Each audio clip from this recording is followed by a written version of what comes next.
Coast, this is all live. Then the Midwest and the East West Coast would pick up the second hour. Then you would have to go back and repeat the first hour of the show live again for the western part of the country, which meant 3 hours a morning. And all of a sudden, one day, I was filling in for Jack, and this had to be, I think, in 1956 or 55, something like that. And they said, there's a strange man here. And Johnny Winters came out, and he was strange, and he was funny, and he's a brilliant and inventive guy, and it's always something to look forward to when he shows up here. Would you welcome Jonathan Winters?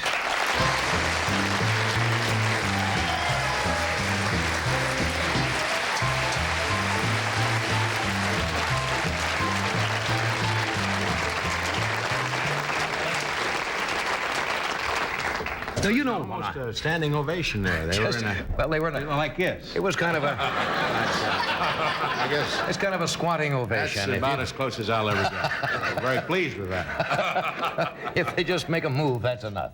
Now, when I said strange, you knew what I. No, I'm off the sauce. I'm off the sauce too. Yes, you know that. I have joined you. I just have a little shaving lotion on. Just a little something. It's just to touch your tongue, you know. just for old days, oh, huh? Yeah, sure. Take a little sample of it. Now, when I introduced you as strange, you know what I meant. Oh, I know. You know, sure, I know. The audience sometimes thinks that I mean mad or insane, yes, and I don't mean that. No, I understand. I think that there are a lot of strange people, you know. I was a strange child. Were you really? Yeah. I used to get up on the top of the barn with the pigeons. And, you know, just... And to see a man, you know, in full overalls go, hey, what's he doing up there? Then when I tried to jump down, why, you know, they'd stick you with a fork. So, that kind of made me set your stranger. life, yes. You never really lived on a farm, did you? Did you live on a farm? Yes, Oh, you yes. did? I lived on a farm first 7 years of my life. Well, I didn't know that. I used to go along the creek banks, as we call them. The creek. Not the creek. Later on in school, you were told, you know, to say creek. But I still say creek. And... what the hell with them? You're out of school? I'm out of school. I paid their little bills. And, but I shucked corn and cut wheat. Made a great salary. I think 3 months, $25 was tops to get my bicycle. And I always tell my boy that, and he does this. Yeah.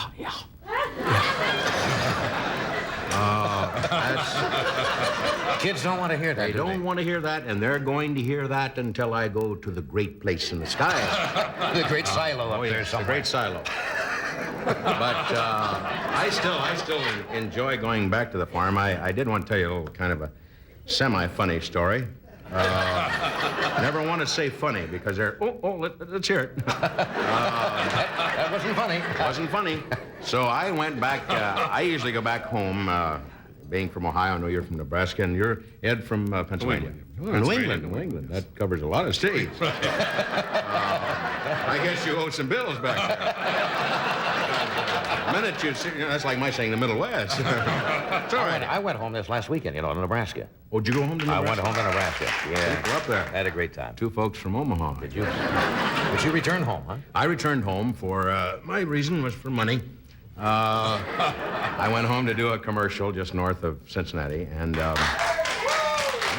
guys, thank you. Nebraska and Ohio are tied. But at any rate, I went up to see an old friend of mine, Wally. I don't think we have to give Wally's last name.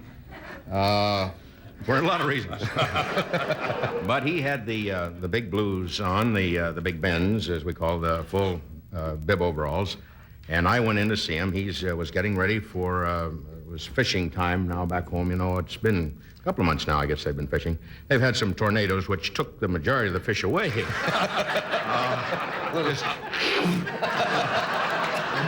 And that will take every bit of line, you know. Hey, boy, I was hooked onto that one, you know. Hey, there. And then when you see the rod end reel, and eventually the guy goes, you know, why, it's bad fishing fishing is off for right, that, of course. for those couple of days. But any rate, I went to see Wally, and he had the big cement tank there with the dead minis in it. And those are minnows, I should say. And, of course, there's some night crawlers and some garden worms, and that's pretty much it, plus some cheap fishing equipment. And so I walked over to Wally, and I said, Wally, how you doing? And he said, hey, real good to see you, John. What you been doing? And so right away I have to fill in, some 20 years, and I said, he said, are you out there on Elmwood? And I said, oh, no, I'm not on Elmwood Avenue. I've been out there. Looked at him kind of, strange. He was looking at me. And I said, I left there when I went to war. Is that right? Are you out there on St. Paris Pike? Your mom was out there. Yeah, my mom's dead now, and so is my stepfather. Hell, he is. So now he said, well, where are you? And I said, I'm out in California. I was 11 years in New York, and I live out in California now. I was out there in Long Beach in the Navy during WW2. And I said, well, there were a lot of people in the Navy, I guess, up and down the coast. And he said, I was beat up there one night in Long Beach by some guy. I don't know what he was. Beat me up, but I managed to get back aboard ship with a real good tattoo. And so that was his experience in this western area. And then he said, well, what are you doing? And I said, well, I'm in television, Wally. He said, Ruth Ann's got a Zenith. I wonder if you'd take a look at it.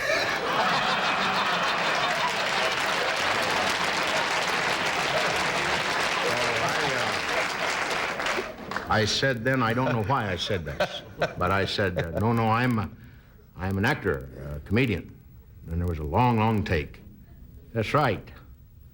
I remember you did that stuff in high school. Yeah, are you still doing that stuff? I said, I'm still doing that stuff. And he went back to the dead minnows. Wally's not up on current events too much. No. He has some friends that in the area that he sees, and he told me about them. Let me cut away for a second. Just for a second. Certainly. There's only one place you find the Wishbone name: on fine salad dressings. Watch. We're back. Thank you, Doc. And we're talking to Johnny Winters, and we have Ellen Corby from the Waltons, Ed Bluestone, and Bud Greenspan. We thought we might have some fun, because John gets a kick out of doing this, and he did it all the time on his own show. And you're great at it, just improvising something. And we thought, since this is a political year, we just might set up a few little premises here and play a few different types of people. What do you want to start off? Maybe an old ex-president? Maybe the one living ex-president or something Perfect. like that? Any particular name at all that... Millard Settlinger. Millard Settlinger. Ladies and gentlemen, it's our great pleasure to talk with the only living American ex-president, Millard Settlinger. Mr. President, and I understand that you are always Mr. President, even though, of course, you are now out of office. That's Oh, yeah, that's standard, It's like a man who's a colonel or a general, He's always a general. Uh-huh. Does Mrs. Settlinger refer to you as the president, or does she call you Millard? She's in the basement a lot. And she's scotch taped down there to an old wicker chair. I see. I just, after I got out of office, she was good to me in office and with me and helped me campaign and everything. She would always say the right hand, and all that noise. Woman behind the man. Well, now she just sits in a chair and does this with potatoes or apples, Do you still keep active... I phased her out. Phased her out. Do you still keep active, Mr. President, on what is happening? Yes. I read everything I can get my hands on. I go through a drugstore real quick and pick them up, and read them, and then end up with some milk, cookies, rather than pay for the magazines. Mr. President, now this question, I hope, Mr. President, you realize that I'm asking this question with all due respect of your office, but it's well known to the voters of this country that you were a poor farm boy. Oh, gosh, we didn't have anything. You became president. You come from a poverty-stricken family, and right. Yet today you live in a $6 million home. And Well, do you care to comment at all on that? How, on no, a president's salary? I really don't care to comment on that. I'm toward the end of my string, and I don't want it snapped. I did come into some money Oh, I see. through the people. I see. And I wrote to them, all the people in my state, and I said, give me some money. And I don't want to go back to where I was in a little terrible house that we had with, like this. And, Why, thank you for it. It's been nice talking with you. well, What- nice to talk to you. How would you like to be remembered, Mr. How Suttlinger? would Your I greatest, like- greatest accomplishment as president that the people will remember you for? Well, let me say this. And there's, I know you're getting signs all the time in life. Give me the bottom line. Let's get to it. Right. For a man 86, I think it's a miracle my delivery is still darn good. All I want is a simple tombstone. Not really tombstone, strike that. No, Tim. I want a parking meter with just expired on it. Thank you, Mr. President.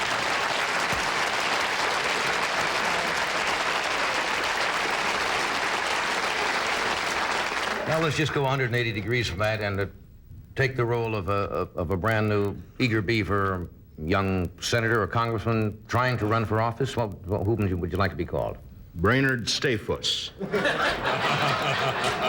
Ladies and gentlemen, I'm here with Brainerd Stayfuss. Brainerd Stayfuss, Brainerd Stayfuss from this district, who is running for United States Senator. No, I'm running for president. Running for president. I see. I Well, have been a senator. I'm tired of that. I see. You want to move up. Yeah. Don't you think you announced a little late, Mr. Stayfuss, to enter this race? Better late than never. That's one of our little things on our bumper stickers. That's not exactly the most original slogan, No, it I isn't. might point No, out. it isn't, but we've been handicapped with only 6 people working in my staff, 2 teenagers, a veteran of a war, and my brother, my sister, and myself. And That is a small staff. I'm really excited because I got some fantastic ideas. What- I really do. How does your program differ from any of the other candidates? What are you going to give the people? Well, I'm going to give them more woods, More woods. more hillsides. You're an environmentalist. You better believe it. I live out in the woods a great deal of time. I'm an outdoor guy. You can look at this. Who would live indoors with this stuff? I love nature. I love nature. I love nature. I'd put a stop to the gun law. I think we ought to have guns, but they should be made of licorice. Well, that's it. So if you say freeze, the guy just bites the gun off. Well, that's certainly a new approach, but you'll probably hear from the National Rifle Association about that. You're going to hear from somebody all the time. Right. My phones are open. So, We have 2. back to nature. Back to nature. Back to nature is More number woods. 1. Taxes are going to be with us for a long, long time. Right. I'd like to eliminate 95% of them. And, of course, that's... then we don't have no Army, no Navy, nothing. Then you don't have so many things. What about the rich? Would you tax the rich more? You think? I don't think there are many rich left. No. I think you can get about 55 of them and put them in a good-sized semi and just take them for a hard ride. And I think they'll come around. Well, Brainerd? Is it Brainerd? Was it? Brainerd Stayfuss. Is that a family name? I'm gonna definitely. Oh yeah, this was a tough thing with my growing up. I was one of those kids, believe it or not, was very thin as a child and was beaten up through and into high school. And then my body took its place in life, and I turned on guys and dropped them, boy. That's another thing I'm going to put through. Is to be able to drop a guy and get away with it. Well, thank you, and I wish you luck on your race, Senator. Interesting crowd. Now, let's try.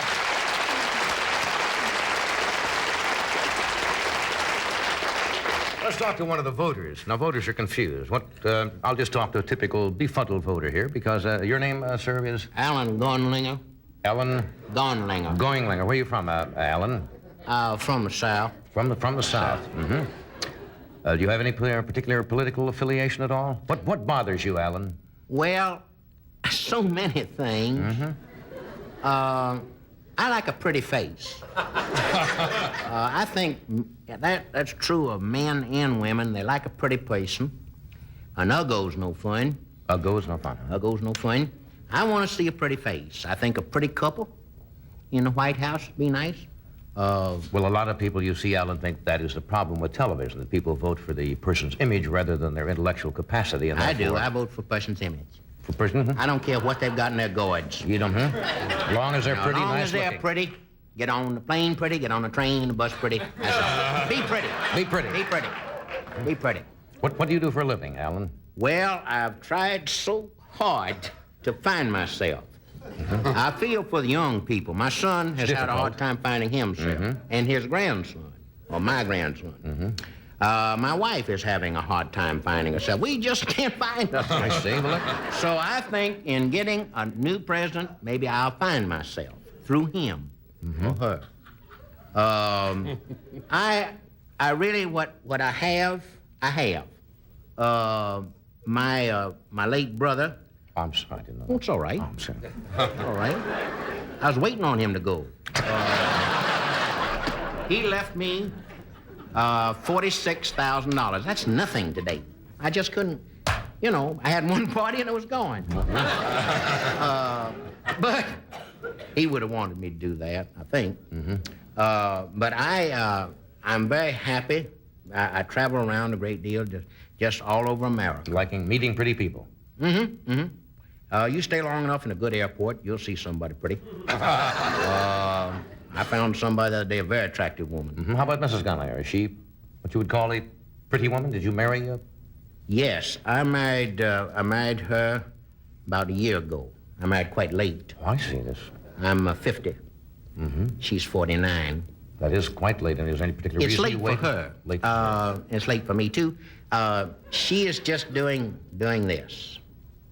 Yeah. That's with gum. So, how long we'll stay together, I don't know. I thank you, Mr. Gunlinger, for being with us. It's been nice to Well- get the voice of the voter today. I appreciate being here. I'm sorry my wife couldn't get here. She's not here today. No, she fell off the bus. She bombed. But she got on with a young teenager on a motorcycle, and they went off into Bakersfield. Thank you, Mr. Gunlinger, for that voice of America.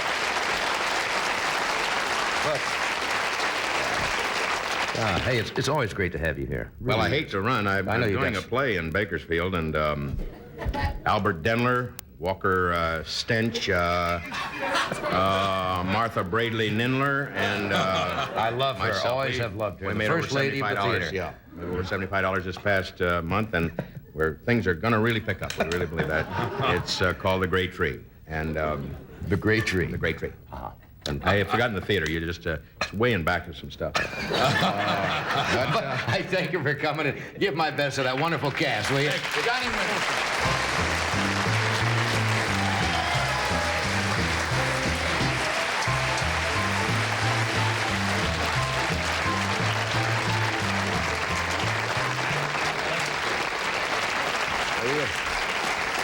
A crazy mind on him, hasn't he? Funny man. We'll be right back after this, so stay where you are.